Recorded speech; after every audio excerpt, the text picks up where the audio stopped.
इस वीडियो में हम भारत के इतिहास से महत्वपूर्ण 30 प्रश्न को वन लाइनर प्रश्न को कवर करेंगे।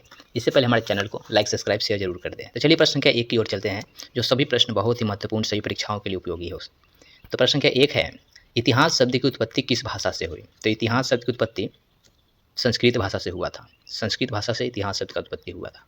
प्रश्न संख्या 2 है, इतिहास का शाब्दिक अर्थ क्या है? इतिहास का शाब्दिक अर्थ है यह ऐसे हुआ था, यह ऐसे हुआ था। चलिए प्रश्न संख्या 3 है, इतिहास को कितने भागों में बांटा है? तो इतिहास को मुख्यतः 3 भागों में बांटा है।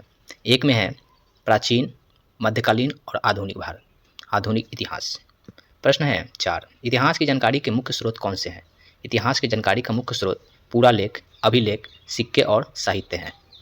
ये चारों हैं, चारों से ही इतिहास के कुछ मुख्य स्रोत यहाँ से जो भी मिलते हैं ये चारों से ही मिलते हैं। प्रश्न है 5, प्राचीन इतिहास की जानकारी का प्रमुख स्रोत क्या है?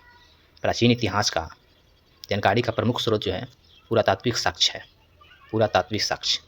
प्रश्न 6 है, भारतीय उपमहाद्वीप में सबसे पुराने मानव के साक्ष्य कहाँ मिले? तो ये भीमबेटका मध्य प्रदेश में मिले थे। प्रश्न 6 है, सिंधु घाटी सभ्यता किस काल की है?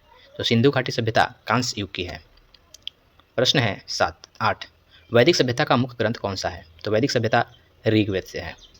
प्रश्न है, महाजनपद काल में कुल कितने महाजनपद थे? तो ये 16 महाजनपद थे। प्रश्न है, प्रथम विदेशी आक्रमणकारी कौन था? तो ये सिकंदर था। भारत में प्रथम बार एकीकृत शासन किसने स्थापित किया था? तो ये चंद्रगुप्त मौर्य, यानी मौर्य सम्राट चंद्रगुप्त मौर्य था।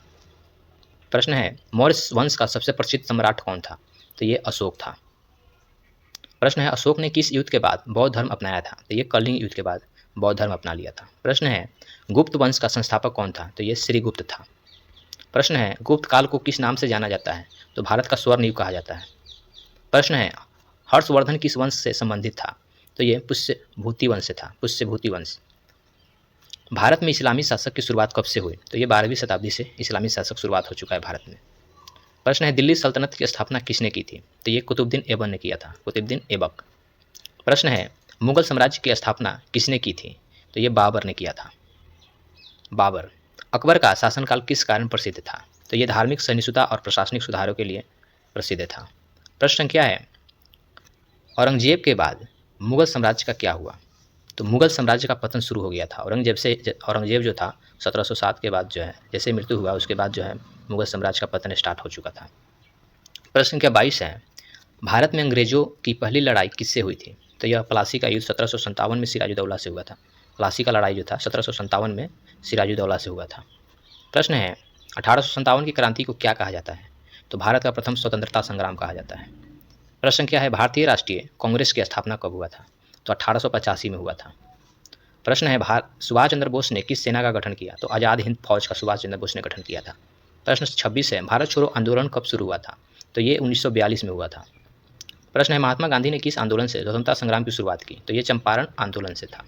प्रश्न है, भारत का विभाजन कब हुआ? 15 अगस्त 1947, यानी जिस समय आज़ादी हुआ था उसी समय विभाजन भी हुआ था, लॉर्ड माउंटबेटन योजना के तहत। प्रश्न संख्या 29 है, स्वतंत्र भारत के पहले प्रधानमंत्री कौन थे? तो ये जवाहरलाल नेहरू हो जाएंगे, पंडित जवाहरलाल नेहरू स्वतंत्र भारत के प्रथम प्रधानमंत्री थे। प्रश्न संख्या 30 है, भारतीय संविधान कब लागू हुआ? तो ये 26 जनवरी 1950 को लागू हुआ था, 26 जनवरी